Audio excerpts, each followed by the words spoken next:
Hello! We're back again. He's Pete Marshall. Here's Shabazz. And we have a guest today. We have Piers Wilkinson, who was... Do you want to introduce yourself?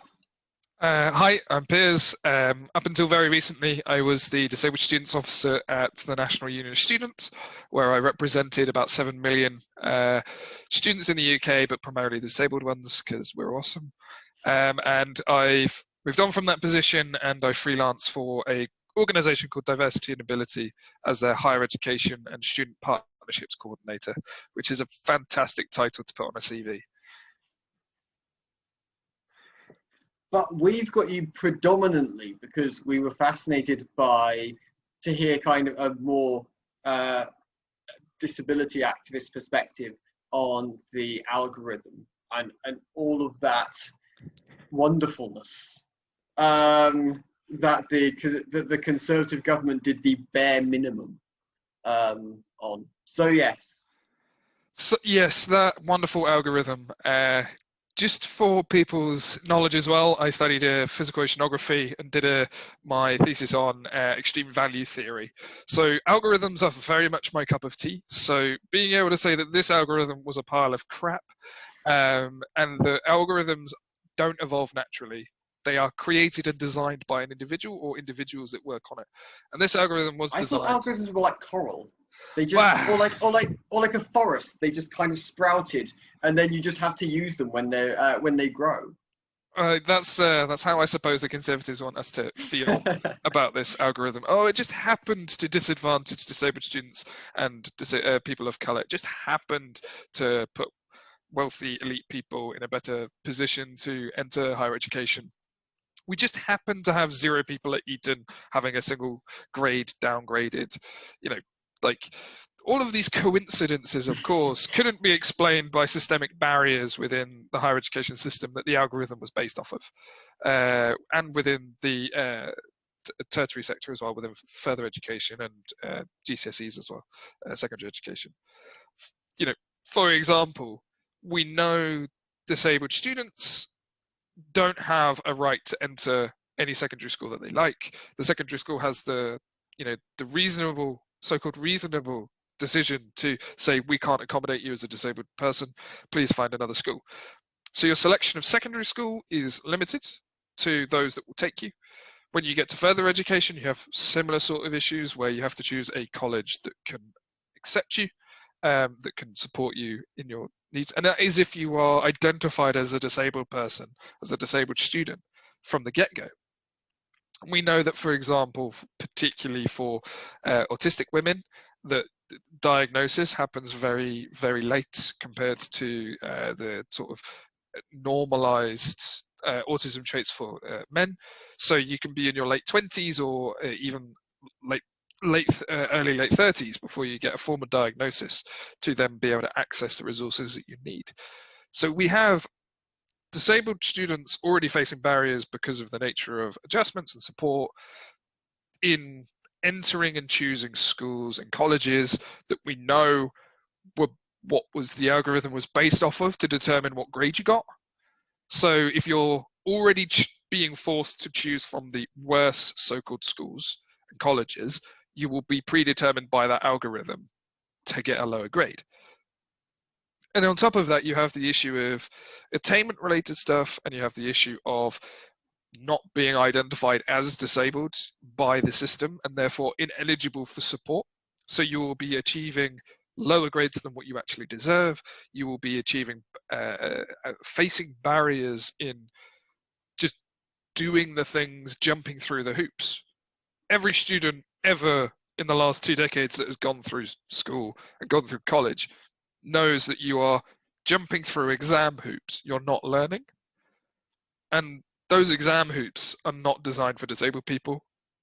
We have this issue in this country where you're learning for an exam, you're not learning for the sake of learning.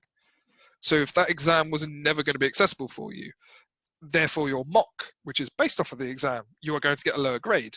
And those are determined to get your predicted grades, which the algorithm then also used to predict your final grade. So there's this whole web of interconnecting issues that I could spend years and years and years dissecting each tiny little one. But on a whole sort of overview at the start, not to try and get too far in, the primary issue is yes, disabled students were disadvantaged by this algorithm. It was intentionally designed to target economic situations, poverty and attainment-related issues from historical issues and barriers, and use that to predict students' grades, which basically said, even though we're not saying we're targeting disabled students are who we're targeting to give lower grades. Could I just ask you a question there? If I was to give you a magic wand and say to you, how would you fix this problem or this situation, or if indeed, even indeed this algorithm, you know, how would you have done it? So I think the first and foremost thing is there's no one fix. There never is. There's no, even if you gave me a magic wand, I'd have to do 2 or 3 things. You know, the classic genie question. Okay. I wouldn't be able to just use 3 wishes. I'd have to ask for more wishes. First and foremost, I think you can't. Okay. The biggest barrier was the algorithm basing it off of historical record. When we have so much research, bad research, that doesn't really account for a lot of the social issues disabled students face, but a lot of research that said these gaps exist because of systemic disadvantage within the inherent system. I would have made sure the algorithm completely ignored the historical gaps, because what that was doing is it was ingraining class, it was ingraining disableism, it was ingraining racism as part of the core fundamental basis that the model was based on. So I'd have gotten rid of that. First and foremost, ignore historic grades, because that is an indication of wealth, that is an indication of class. It was an indication of what we already know to be a thing, which is the school you go to does well or does worse off based on its funding, based on its postcode lottery, as a lot of people are saying. Yeah. The second one I would have done is given students the option of choice. Do you feel that your predicted grade is what you can achieve? Because there are so many students, disabled students of colour, that their tutor, their teacher, whoever gives them their predicted grade, whoever sits down and looks at their work, and you know, none of these teachers have been sat down and given a one-to-one course on identifying disableist barriers within their teaching and saying, look, the system doesn't teach disabled students in the exact same way that we need to be supported. So they're giving out grades that are lower for disabled students. So if a disabled student looks at their predicted grade and goes, that's not what I'm going to get, that is, you know, I would be doing better if in the actual exam, if I were to sit the exam. Even with all the barriers that I face as a disabled person, that grade is wrong. If a student feels like that, regardless of disability in this case, I would allow them to sit an exam of their sort, how they like. If that's an online exam, if it's you know, we completely change the format and we just assess their knowledge based on a one-to-one interview, so that that student can choose the best format for them to be able to prove to themselves, but also to the so-called overlords that we have, that their predicted grade's wrong. You know, give them that choice. And then the second one as well is, I say the second, this is the third wish, as it were. The third wish would be to have the university admissions process recognize that predicted grades, the algorithm grades, exam created grades are inherently bad as a metric to assess someone on. I went and studied science, I've already mentioned it. The number one thing we learn in science, and it's taught all the way through school, is the higher your sample number, the more reliable your result is. So why in hell, why do we base our exam process off of one big exam? That's 1 point of data. So if we know there's this, and you know, one bit of data that disabled students are already struggling with, we know this, we know so much about the situation disabled students face, what we're facing. We know the barriers. And it's infuriating to see people go, yes, we know those barriers exist, but we're still going to force you to do one exam or 2 exams, get 2 bits of data. and then base your entire university opportunities off of those 2 bits of data for those subjects. It's mind-blowing that we still have this situation. So I would have removed or changed the university admissions process to be based off of more interviews and more sort of discussions with that student, so that they're able to find a course that they like, a university that they like. Another question that comes to mind is, do you think universities kind of box themselves in the sense that they wanted to stick to the timetable of when results will be given and all this kind of thing, and you know, they want, even in this pandemic situation, they just wanted the train to keep rolling on time in an orderly fashion. They didn't really care about the individual chaos. They wanted the overall system to be running like smoothly in terms of people joining in September or October as they normally would, and pretending like nothing went on. I would argue... Do you get what I mean? I do get what you mean, and I would argue that it's actually the opposite. Universities were boxed in by stuff out of their control to a certain extent. You know, the exam result process isn't controlled by them. Term deadlines or term start dates isn't necessarily determined by them. It's all sort of determined outside of individual university control. From the conversations that I've had with friends and colleagues that work at universities, the individuals that have had to do like 3 sets of clearing processes for exam results for universities, you know, putting in, you know, doing 4 hours straight of work, working over the weekend, doing phone calls, phone banking, working their little socks off to try and, you know, cope with this mess, to then have it all changed again 5 days later, so they have to do it all over again, and then to have it changed again a couple of days after that, because the university has responded to the 2 changes as a whole. So it's less of a boxed in thing by the universities themselves, but more of a thing of the education system created by our government has boxed in universities to a very tight scheduling system. Because talk to any disability services in any university, and they would prefer students, particularly disabled students, to be confirmed to be going to that institution months and months and months in advance, so that they can best support that student. So, for example, when I decided on my university to go to, 6-7 years ago, I only finished just before last year. I knew which university I was going to. I knew I could get the grades to get in. I was in a very fortunate position that, to a certain extent, bar any major issue, I was going to this university. And that meant that I could contact that disabled student services in February before the September. Massive amount of time to sort out my accommodation, to sort out how I was going to do my shopping, to sort out how I was going to get to my lectures, to sort out how I was going to commute to the campus that I needed to get to, because the accessible accommodation wasn't anywhere near the actual learning place that I needed to get to. You know, I had months and months and months of time, and that is something that disabled students really need. I was able to go and visit the campus. I was able to go and talk to the staff. I was able to talk to another disabled staff member and have a frank conversation about whether or not the university is actually accessible. And, you know, they were open and honest. They said, fuck no, but the staff here will help you. And that's the important aspect.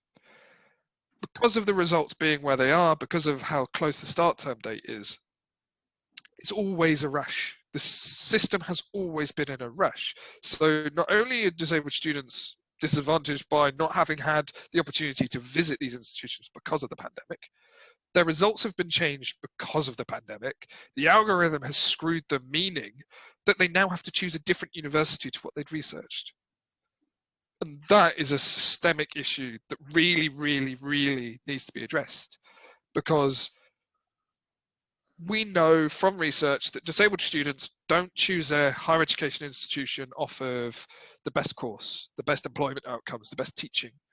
They choose it off of 2 reasons. 1, is there accessible accommodation that I can stay in? 2, is the university itself accessible for me? And this has been a problem for decades. You know, it's really come into the forefront in the last year or so because of the work that I was doing in my role with the union of students. But we have this idea that it's a free choice. When you have your results, you can go wherever you want. Opportunities abound. It's the rest of your life. All of that marketing bullshit. When it fundamentally comes down to, is this university accessible for me? No, I'm not going there. I can't go there. Yeah. And fundamentally, if you now have to completely change which university you are going to because of this algorithm screwed you, and it has screwed you, it's screwed students. You've got the stress of that. You've got the stress of having to go through the UCAS system, the application process, the clearing process. You've got to phone a lot of universities. So if you're deaf, good fucking luck. You've got so many barriers within the clearing processes itself. Yeah. To add on having to try and find out information about a university that you weren't previously even considering because the algorithm screwed you, your grades aren't as good as what you hoped they were to be or you actually deserve. You can't visit overnight because A, there's a pandemic, and B, they don't do that anyway. You're going to be choosing a university that you don't know if it's going to be accessible for you. You don't know if you're going to be able to go to the local shops. Is the local shops down a flight of stairs because it was built in a mountain range? Is the local shops, is the accommodation at the top of a hill and the nearest shop is 5 minutes walk away? Great, but if you're a wheelchair user, 5 minutes walk when the two levels of where you've got to go between is irrelevant. You don't know this information, so you're making decisions based off of something that has put you in mental distress. Let's face it, it's heartbreaking when you receive results that you don't feel you deserve. And we're placing all of these barriers and all of these stresses on these individuals on top of the already destroyed system. So there's so much that has to be done regarding the timetable going forward outside of the pandemic. But yeah, the system was designed without the universities themselves being, because the universities want more time, particularly the disability services. So that was a very long answer to explain a very simple question, but there's so much that constrains the process that has just been ingrained system after ingrained system, ingrained systems that have already inherent disablism within them and the barriers within them, all adding up to be a rigid system that you can't change one thing because everything else won't move with it. So you have to overhaul the system, but nobody wants to overhaul the entire higher education process. Because it's too difficult. You'd have to do everything all at once. You'd have to sit down, break it all apart and build it up from scratch, which I'm very much a fan of. Yeah. But would disabled people be part of that conversation? I doubt it.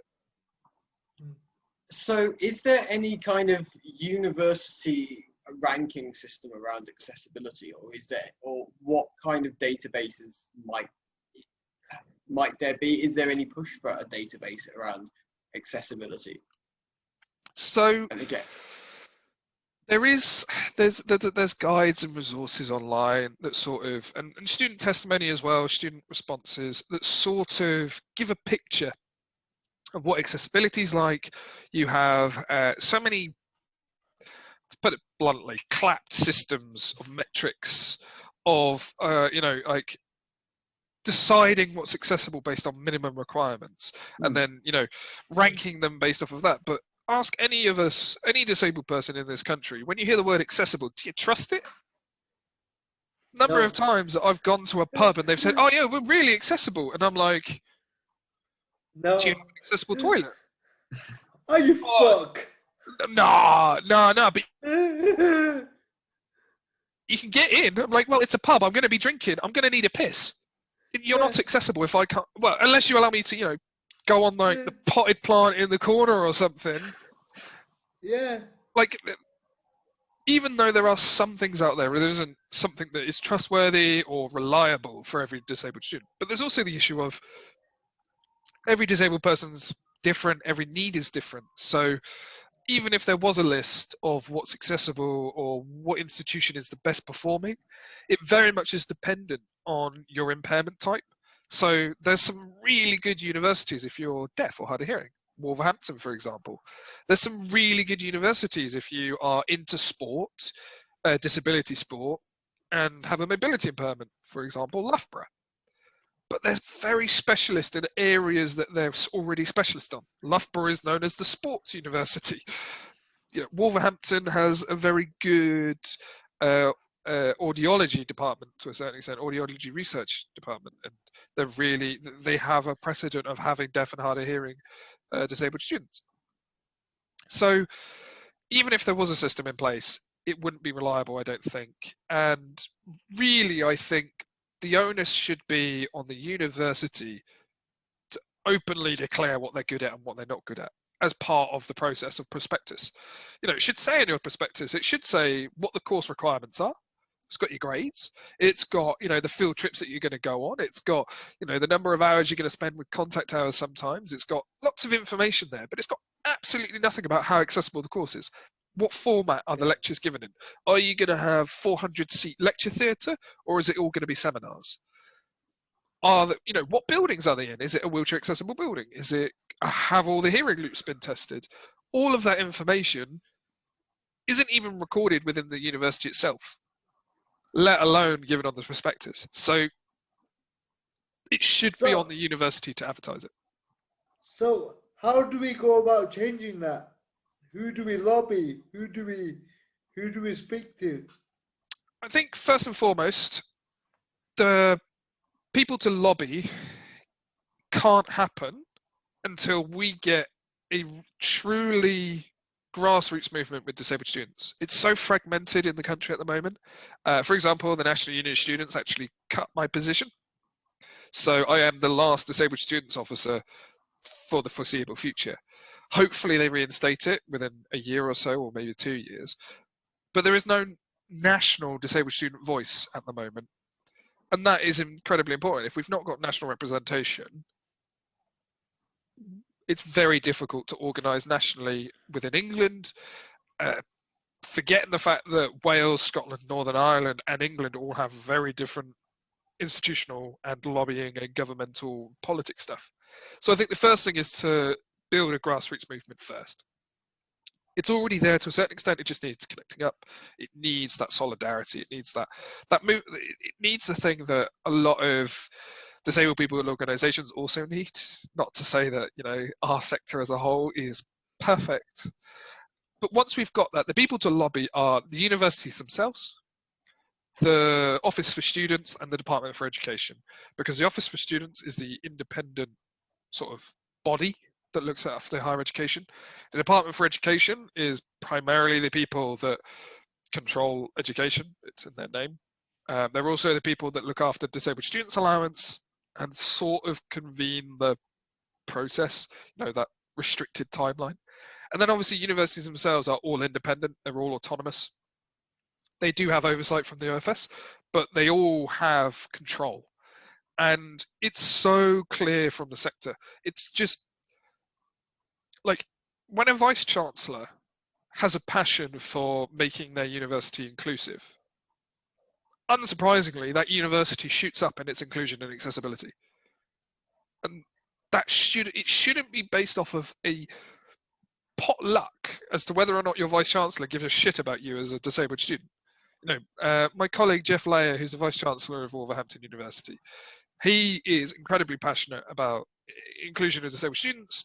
Wolverhampton is amazing and inclusive for deaf students and hard of hearing students. Yes, there are current issues, but it's above and beyond the sort of minimum standard that is currently the baseline in the sector. And that's because Jeff is passionate about inclusion. If you go conversely to institutions where that is not the case, you're left out on your own. You have ridiculous hoops to jump through. For example, Oxford and Cambridge often have really, really, really restrictive evidence thresholds for doctor's notes. We're in the middle of a pandemic. Students are applying for mitigating circumstances. Students are applying to go to those institutions in the first place, where we're disproportionately not represented in any way because they're elite universities. And there are so many students that have been contacting me, even though I don't work at NUS anymore, even though I'm not the Disabled Students Officer. And yet they're contacting me going, have you got any advice? I gave my college a letter from my doctor explaining the current issue, even though they say they follow the social model. We know that's bullshit. They're asking for medical evidence, that's medical model, and yet they're saying it's not good enough, it doesn't go into enough detail. What do I do? And we're in this situation where we have to organise nationally so we can shame the universities. We can hit them where they hurt in their marketing, in their PR. And we can say, look, you are crap, including disabled students. That university's doing it better, that university's doing it better. Rather than just hoping that the Vice-Chancellor or a Pro-Vice-Chancellor really has a passion for giving us our basic right to education. Yeah, I don't know if Pete wants to ask you something, but I'll see if he does. Pete, do you have anything to ask? No, I think the current line of inquiry is interesting. Yeah, I had another couple of questions. I just wanted to say, you know, because globally and historically, we're looked upon as like having fantastic universities from people around the world. And believe it or not, Piers, we do have a global audience.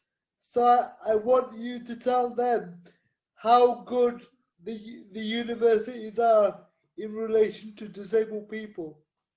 I think the biggest issue with the international audience that we have for students is an international disabled student trying to get into the country.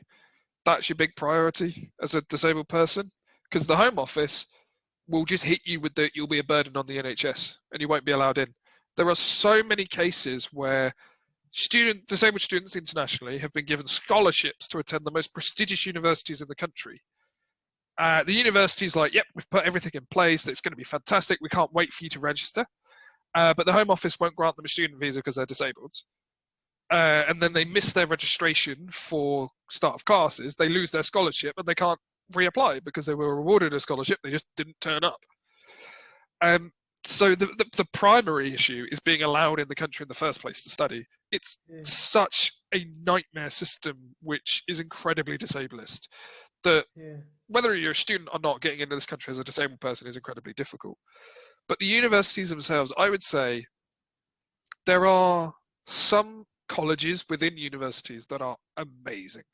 The staff in almost every institution, you know, the staff that you actually interact with, the people that are on the lowest salaries are wonderful, they're inclusive, they mess up quite a lot, let's face it. They don't get given the support or training or resources that they really need, but the heart is there. And as a disabled person that's encountered a lot of interesting comments from academic staff that probably, you know, I had to take them aside and go, that's not something you're supposed to ask. But at the very heart of it, there's no maliciousness, there's no, from these individual staff members, there's no, most of the time, there are a lot of bad examples, of course. So I would say that if you're an international disabled student and you're able to get into the country in the first place, because well done to you, congrats, that should be the entry process for universities. You know, not, you know, oh, what's your grades? It's, oh, you got a disabled student visa. Welcome. That clearly proves that you can, you know, navigate an incredibly archaic historic system that hates you. You know, you decide if I'm talking about the Home Office or the disabled students in higher education. So, as I was saying about the individual staff, they'll love to support you. You know, I lost a wheelchair in a salt marsh because I really wanted to do a field trip in a salt marsh. And, you know, like if that had really been, you know, if I'd have gone to, you know, the head of the, you know, Pro Vice-Chancellor or something and gone, I really want to go on this field trip, they wouldn't have let me. But the staff were like, yeah, we can do something. And it was technically my own fault I lost the wheelchair. But this is the thing, is people are human in these universities. The staff that get paid the least are the most valuable. And this has been shown by research in this country time and time again. The number, you know, like I keep saying number one thing, but within this research, the number one thing that came back is the reason that disabled students were able to succeed in this education pathway was because of a support member of staff or disability services or an academic that they just really bonded with. And that is a testament to how bad the system is in its first place, that it requires someone to go above and beyond. But there are so many good people in these, departments, in these schools, that if you're an international student, if you're a disabled international student, it's great. The atmosphere is great to study in. It is more accessible than other institutions, particularly within Europe, particularly for those with mental health. There's such a huge focus on mental health in universities at the moment that it's improving. It is improving. I know I'm all doom and gloom most of the time, and you should apply, with the caveat that you will face barriers. It will be tiring. You will be putting in 2 hours for every hour that a non-disabled student puts in. You will still probably get a slightly lower grade than your non-disabled colleagues. You will face shitty remarks from people who don't think that you deserve adjustments or anything like that. All of the stigma still exists in our society. However, there are, little nuggets at the heart of it all that do make it worthwhile to a certain extent.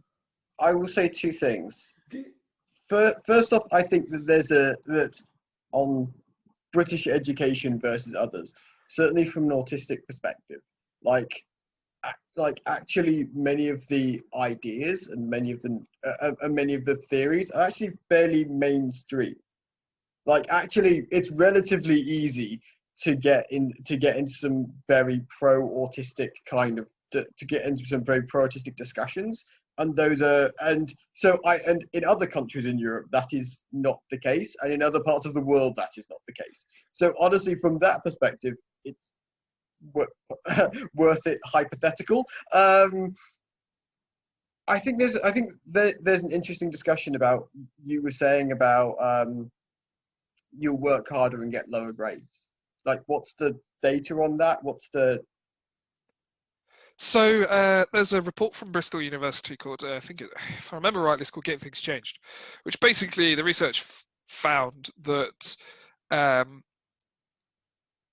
disabled people, no matter what stage of educational work you are in, you will be putting in effectively a part-time job on average into just accessing education.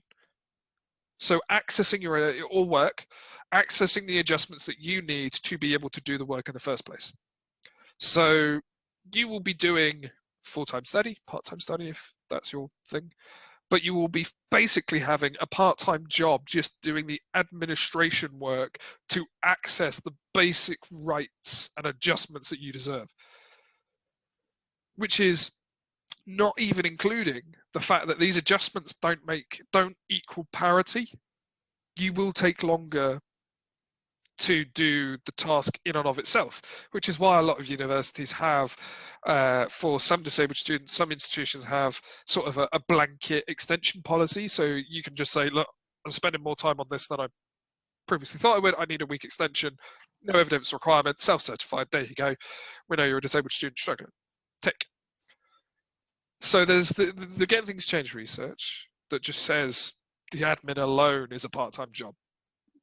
Then there's also a lot of anecdotal research through the work that I did with the National NUS Students, where I've volunteered with them and then worked for them for 6 years. So I was a national rep for Wales, and then I went over to the sort of UK national rep for 2 years, and then I was a disabled students officer for a year. So before that, I was just a general volunteer as well, working within the research. Data is my thing, hence why I was such a nerd. I chose a boring subject such as extreme value theory. There's just so much testimony within that, and within the commissions that I was able to get in on during my time in office, that it's just very clear that whilst statistically you will have maybe a 2 percentage point gap as a cohort of disabled people compared to non-disabled students, you will be putting in between 1.5 and 2 times as much hours and research into completing that bit of work or completing that assignment or grade. So even if we've reached parity in attainment, we cut that 5 to 2.2% gap, 2.8%, whatever it is. If we cut that down to 0, but I'm still having to put in 2 hours for every non-disabled student as well, compared to a non-disabled student, that's not equity, that's not justice. That's basically saying, we know there's a gap, but you're doing enough by yourself that we don't have to worry about it because on our record it says 0%.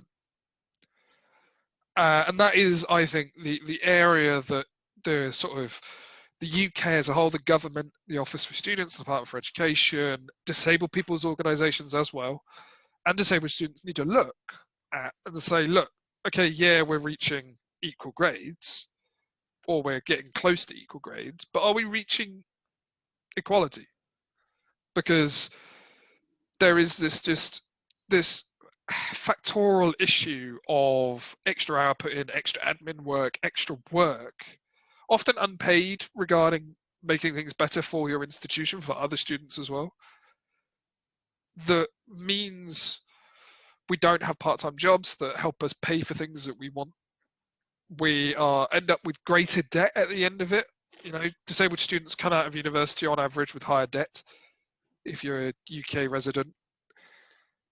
So there's all of these social factors that have to start being included within the attainment and the progression research that often gets done by, you know, the governmental sectors and the institutions themselves to really show the truth of what disabled students are experiencing in education, particularly considering COVID. With your vast experience and your lived experience, would you say universities follow this? But would you say the universities follow the social model of disability On paper? In real terms, in real life? No, not at all. Social model of disability is about. Could you talk about that, please? Very much so. It's one of my favourite things to talk about. Stop me if I keep going on. Universities and the DSA process itself requires medical evidence. It's a medical model approach. It claims to be social model. It uses the language of the social model, says disabled students, even though some still try and use person with disability. Sorry, the DSA, can you just say what that is?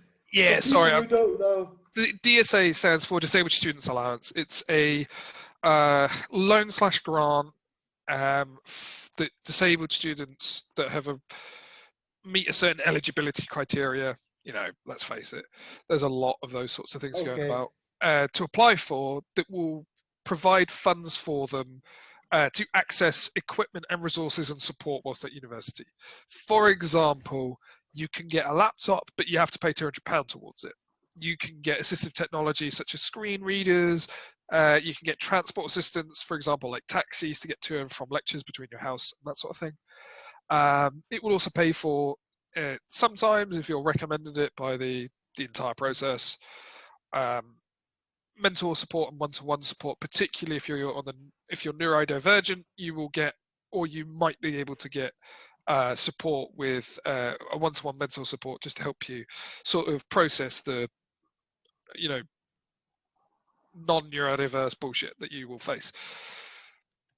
Basically, the way I describe it is, those that know what access to work is access to work for education. Or it's, you know, a bit like PIP, but for universities, provided for by the Department for Education and, you know, government funded, etc. As I mentioned, there's a lot of issues with eligibility. It fundamentally requires on a diagnosis to a certain extent. It fundamentally requires medical model evidence. It is person specific. It is, what are you, you know, why don't your legs work? Why do you have issues walking? You know, not what issues do you face in society? Which is why when I personally went to university, I was granted taxis to get to and from the residence, which was 3 miles away from the actual study site, which was on a different island entirely. So I went to Bangor. I studied in Bangor, but Menai Bridge, the village on Anglesey, was where I actually studied. So I paid for taxis. What it didn't address was the fact that 50% of the lecture theatres I couldn't physically get into as a wheelchair user. 70% of the material that I received wasn't screen reader friendly. PDFs didn't have any image text. You know, like it doesn't address all of the issues. So there's that fundamental issue of there is support out there, and there are a lot of good work being done by disability services and the people that, and disabled students campaigning for our rights within the universities themselves. They're doing a lot of good work. But because the policy that universities have is social model language based, it says we will address the structural issues that disabled students face within our university environment. It will do this, it will do that. But as long as you require medical evidence, as long as you require a diagnosis, you are using the medical model. So for PR reasons, they use the social model. And for, when it actually counts to, gatekeeping support, they will use the, require medical evidence. Albeit there are some rare cases. For example, I've already mentioned Wolverhampton. They have started the policy or moved into the policy of just trusting adults. Such a weird thing. When a disabled person says, I'm facing an issue, they go, okay, how can we help? Which is, the best practice, which it shouldn't be best practice. That should be standard practice. We're adults. We're attending an institution as adults. If we say we're facing an issue, just give us the support. As always, that was a long answer for a yes/no to a certain question. But fundamentally, it is the fact that even now we're in a pandemic. We spent a lot of our Thursdays not paying nurses and instead clapping for them. GPs and doctors, we know they're overworked, we know they're overstressed, we know they're going into overtime hours and are incredibly tired fighting this pandemic. And yet we're still requiring disabled students to talk to their GP, talk to their doctor, talk to their specialist, get a letter that specifically states X, Y, Z, get them to spend a couple of hours writing these evidence letters, all to apply for something that realistically you should just go, okay, yeah, sure, there you go. Without even addressing the elephant in the room, which is the social model, is based on the idea that we need to change the structure of society, the institution, so that those adjustments aren't needed in the first place. If universities really sort of embrace the social model, there would be no need for a reasonable adjustment. Because they would have looked at the barriers students were facing and fixed them. And all the stuff that I've come across recently looking into all of this kind of thing is, for me, the social model is just the starting point, and the social model should be the basis from where all the stuff starts from, and that should be a given, and then you need another document or another set of things in place to strengthen the social model, if you will. I think that would work in education as well. I fully agree. For example, to have the accessible things, accessibility requirements in the prospectus, for example, so a disabled student can look at it and not only think about the course, but more importantly, think about the access issues, because that to us is the most important thing, essentially. Well, it kind of shouldn't be in a way. It should be just like, yeah, we should just be able to do stuff, and then we get to choose which of the stuff anything we can do, we do.